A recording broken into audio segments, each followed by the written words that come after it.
দাঁড়ান তো। বলেন ম্যাডাম। মামা আমি এখানে নামবো। কি কোন ম্যাডাম, আপনি এখানে নামবেন মানে? ম্যাডাম আপনি এখানে নামবেন না, এই জায়গাটা ভালো না, দেখা যাইতেছে আপনার অনেক বড় বিপদ হইতে পারে। এই তোকে এত পাকনামি করতে কে বলছে? আমার বিপদ হোক আর না হোক সেটা আমি বুঝে নেব, সেটা তোর দেখার বিষয় না, ঠিক আছে? আচ্ছা ম্যাডাম, আপনি যখন এইখানে নামবেন তো নামেন, বিপদ হইলে আপনার হইব, আমার তো হইব না। হ্যাঁ সেটাই, তোমার এত পাকনামি করার দরকার নাই। ভাড়া কত হয়েছে সেটা বল। 20 টাকা। এই নে। আচ্ছা। আচ্ছা 1 মিনিট দাঁড়া তো। একটা কথা বলতো, তুই প্রত্যেক দিনই অটো চালিয়ে কত টাকা ইনকাম করিস? এই ধরেন 400-500 টাকা। 400-500। আচ্ছা আমি যদি তোকে একটা অফার দেই তুই কি নিবি? অফার? কি অফার দিবেন? তোর আমার একটা সামান্য ছোট্ট একটা কাজ করে দিতে হবে, বিনিময়ে আমি তোকে 1 লক্ষ টাকা দেব। কি করবেন? সামান্য একটা কাজ করে দিলেই আপনি আমার 1 লক্ষ টাকা দিবেন? ম্যাডাম আপনি আমার সাথে মজা নিতেছেন। আরে না না, মজা নিব কেন, সত্যি বলছি। করবি? হ করবো, তার আগে কোন কি কাজ? হ্যাঁ বলছি। ওই যে সামনের ব্রিজটা দেখতে পাচ্ছিস, হুম। এই ব্যাগটা শুধুমাত্র ব্রিজটা পার করে দিতে হবে, তাহলেই তোকে আমি 1 লক্ষ টাকা দিব। কি কোন ম্যাডাম, সামান্য একটা ব্যাগ পার করে দিলে আপনি আমার 1 লক্ষ টাকা দিবেন? ম্যাডাম কয় কি, সামান্য একটা ব্যাগ ব্রিজ পার করে দিলেই আমার 1 লক্ষ টাকা দিব? না না বাবা, আমার মন বলতেছে এই ব্যাগে অবৈধ কোনো জিনিস আছে, আমার দরকার নেই, আমি পারবো না কাজটা করতে। এই কি হলো, এত কি ভাবছিস? তাড়াতাড়ি বল তোর সিদ্ধান্তটা কি, আমার হাতে আবার বেশি সময় নাই। না না ম্যাডাম, আমি পারুম না, আপনি এক কাজ করেন, আপনি অন্য কারো দিয়ে এই কাজটা করে নেন। আচ্ছা বুঝতে পারছি, তোর মনে হয় টাকার অঙ্কটা কম হয়ে গেছে তাই না? আচ্ছা শোন, তাহলে তোর জন্য আরেকটা অফার আছে। তুই এই কাজটা করে দিলে তোকে 1 লক্ষ না 2 লক্ষ টাকা দিব। এবার ভেবে দেখ, তুই এই সামান্য অটো চালিয়ে 4-5 মাসেও হয়তো 2 লক্ষ টাকা ইনকাম করতে পারবি না, আর এই 2 লক্ষ টাকা দিয়ে তুই ভালো কিছু করতে পারবি, তোর আর এই ভাঙা অটো চালাতে হবে না। সত্যি 2 লক্ষ টাকা দিবেন? হ্যাঁ সত্যিই 2 লক্ষ টাকা দিব, এবার ভেবে দেখ। ম্যাডাম কয় কি, সামান্য এই ব্যাগটা ব্রিজ পার করে দিলে 2 লক্ষ টাকা দিবে? এই 2 লক্ষ টাকা দিয়ে আমি তো অনেক কিছু করতে পারবো, আমার একটা থাকার ঘর নেই, আমি একটা ঘর উঠাইতে পারবো, আর ব্যাগ যে করে হোক আমি আমার মতো করে পার করে দিতে পারবো। এইরকম সুযোগ আর হাত ছাড়ানো করা যাইব না। আমি এক কাজ করি, আমি প্রস্তাবে রাজি হয়ে যাই। আরে এই এত কি ভাবছিস? ম্যাডাম চিপস লাগবে? চিপস? না না, চিপস লাগবে না। আচ্ছা তোকে দেখে তো চিপস বিক্রেতা বলে মনে হচ্ছে না, তো শুধু কি চিপসই বিক্রি করিস নাকি আরো কিছু আছে? ম্যাডাম আছে তো অনেক কিছুই, কিন্তু আপনার কি লাগবে বলেন বলেন। আমার এটা লাগবে, আছে নাকি তোর কাছে?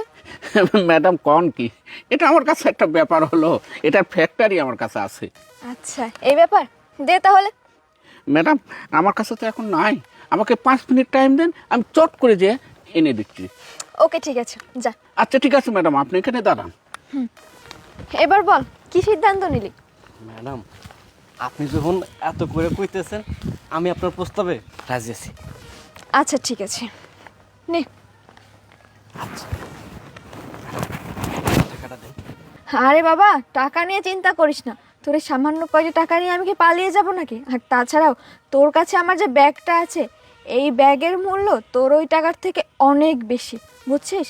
সো কাজটা আগে শেষ কর, তোর টাকা তো সময় মতো পেয়ে যাবে। আচ্ছা ম্যাডাম, আমি আপনারা বিশ্বাস করে ব্যাগটা পার করে দিতেছি, আপনি এক কাজ করেন, আপনি হাইটের সামনে যান, আমি ব্যাগটা পার করে নিয়ে আইতেছি। ঠিক আছে। এই দাঁড়া, অটো নিয়ে কোথায় যাচ্ছিস? অটো নিয়ে না, হেঁটে হেঁটে যা। আচ্ছা ম্যাডাম কয় কি, অটো রাইখা যাইতে কয়? না না, আমি অটো রাইখা যাবো না, এখন তো আমার মন কইতেছে এটা অটো চুরি করার ধান্দা। ম্যাডাম শুনেন, আমি হাইটে যাইতে পারবো না, আমি অটো নিয়ে যাবো। কেন, হেঁটে গেলে কি সমস্যা? ওইটা আপনি বুঝবেন না। আচ্ছা ঠিক আছে, যাই হোক, তুই হেঁটে যাবি না অটো নিয়ে যাবে এটা আমার দেখার বিষয় না, আমার কাজটা হলেই হলো। যা। আচ্ছা ঠিক আছে।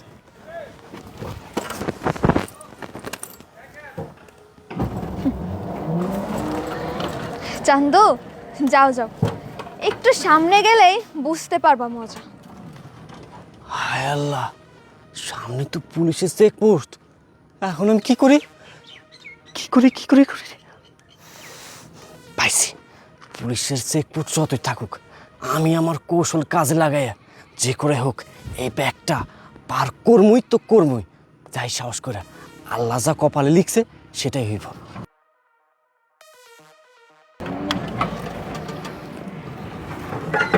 স্যার, আমার একটু চেক করেন।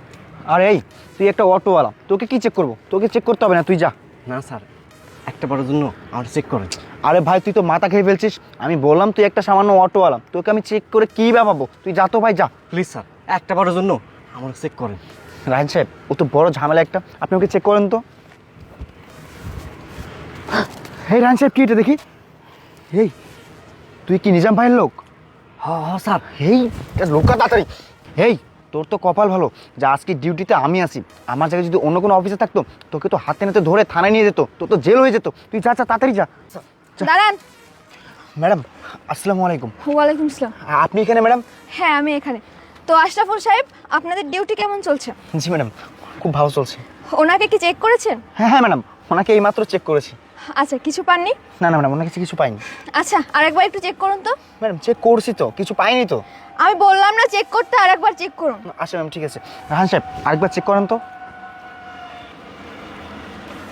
স্যার কিচ্ছু নাই। ম্যাডাম, ভালো করে চেক করুন। আচ্ছা, ওনার এখানে কি দেখা যাচ্ছে এটা চেক করুন তো।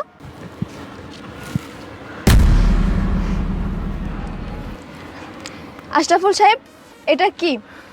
এই রাহান সাহেব, আপনি ভালো করে চেক করেননি? এটা কি? হ্যাঁ, এই, চুপ করুন। ওনাকে দোষ দিচ্ছেন কেন? আপনি কি ধোয়া তুলসীর পাতা?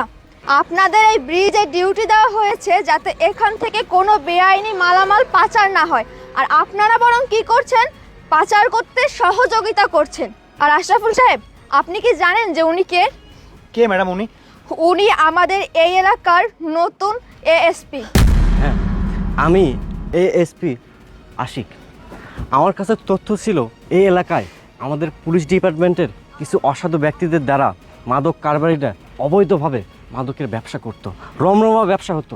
কিন্তু আমাদের কাছে কোনো তথ্য ছিল না, কোনো প্রমাণ ছিল না, যার জন্য কোন পুলিশ অফিসার এই অবৈধ কাজের সাথে জড়িত আমরা ধরতে পারতেছিলাম না।